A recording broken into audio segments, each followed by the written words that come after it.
Assalamualaikum warahmatullahi wabarakatuh.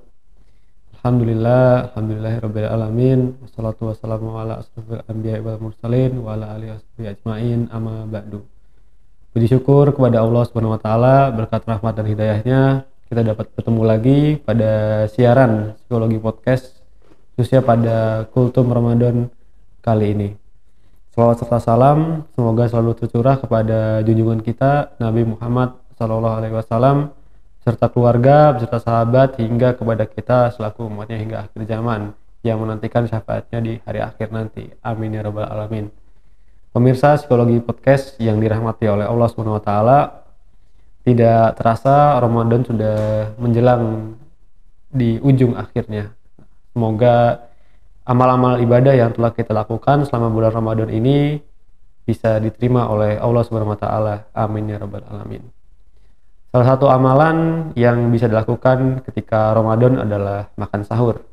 Pemirsa, perlu diketahui bahwa waktu makan sahur itu bukan tengah malam ya pemirsa.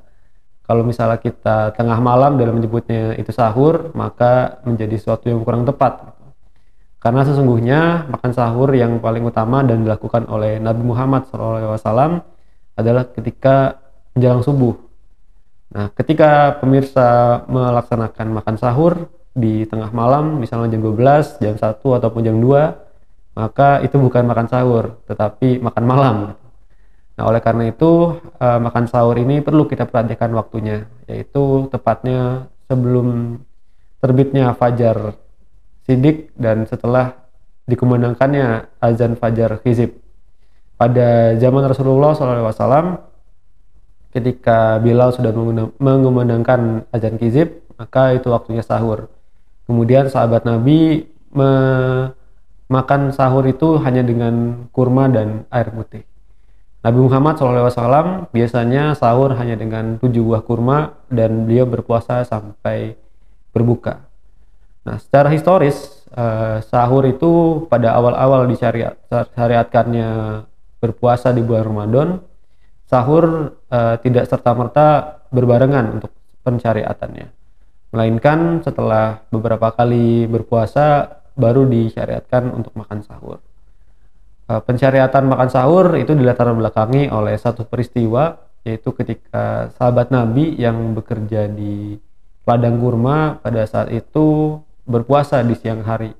Pada saat itu kondisi tanah Arab sedang panas-panasnya. Kemudian sahabat ini dengan semangat dan juga kerja kerasnya tetap bekerja di ladang kurma hingga waktunya berbuka. Ketika sahabat ini pulang ke rumahnya, beliau tidak menemui lauk untuk berbuka, sehingga tidak makan apapun dari mulai pagi sampai waktunya berbuka. Nah, ketika sahabat ini tidak menemui satupun makanan di rumahnya, kemudian dia tertidur setelah melaksanakan sholat. Kemudian beliau tertidur dan kemudian bangun keesokan harinya tanpa melaksanakan sahur. Ketika sahabat ini terbangun, kemudian bekerja kembali di ladang kurma dengan semangat dan kerja kerasnya, hingga di satu siang yang sungguh sangat terik di tanah Arab sana, sahabat ini kemudian pingsan. Nah, ketika kabar sahabat ini pingsan terdengar oleh Rasulullah SAW, kemudian turunlah satu ayat yang melatar belakangi bagaimana sahur ini disyariatkan, yaitu ada di surat Al-Baqarah ayat 187. Penggalan ayatnya adalah sebagai berikut dengan terjemahannya: dan makan minumlah hingga terang bagimu benang putih dari benang hitam, yaitu fajar. Kemudian sempurnakanlah puasa itu sampai datang malam untuk berbuka. Ada di Quran surat Al-Baqarah ayat 187. Dari ayat ini kemudian disyaratkan untuk makan sahur. Selain adanya ayat ini, di hadis yang lain juga dijelaskan bahwa makan sahurlah kalian karena dalam makan sahur ada keberkahan. Nah, keberkahan apa yang ada di dalam waktu sahur ini, pemirsa? Selain waktu untuk makan sebelum terbitnya fajar, waktu sahur ini adalah waktu-waktu yang sangat istimewa gitu. Ada sesuatu di balik waktu sahur ini. Yang pertama adalah waktu sahur adalah waktu yang utama ketika kita memohon kepada Allah Subhanahu wa taala. Karena waktu sahur ini termasuk sepertiga malam terakhir, sehingga menjadi waktu-waktu yang mustajab untuk memohon kepada Allah apa yang menjadi keinginan kita. Yang kedua, dalam waktu sahur ini adalah waktu yang sangat baik untuk memohon ampunan. Karena di dalam waktu sahur, Allah Subhanahu wa taala juga turun ke langit dunia. Kemudian barang siapa yang memohon ampunan kepada Allah pada saat itu akan Allah ampuni. Yang selanjutnya adalah tentu saja ini adalah waktu yang sangat utama untuk makan. Karena ketika sudah terbit fajar ya kita tidak boleh makan. Dan kemudian di waktu sahur ini malaikat-malaikat itu bersolawat kepada orang-orang yang bersahur. Nah, oleh karena itu sangat disayangkan ketika kita melewati waktu sahur ini.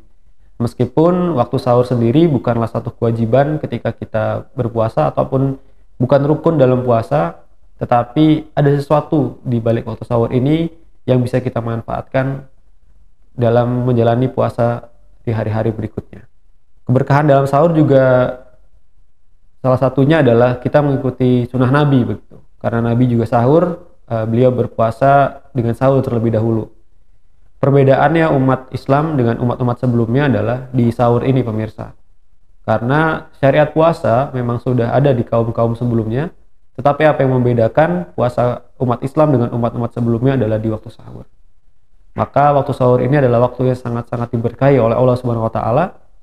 Oleh karena itu, selain kita fokus untuk makan ya di waktu sahur ini, alangkah baiknya kita juga senantiasa memohon kepada Allah Subhanahu wa taala serta meminta ampunan kepada Allah Subhanahu wa taala di waktu-waktu sahur ini.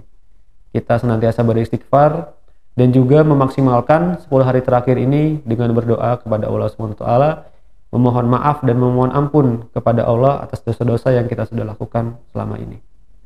Terima kasih. Akhir kata, Assalamualaikum warahmatullahi wabarakatuh.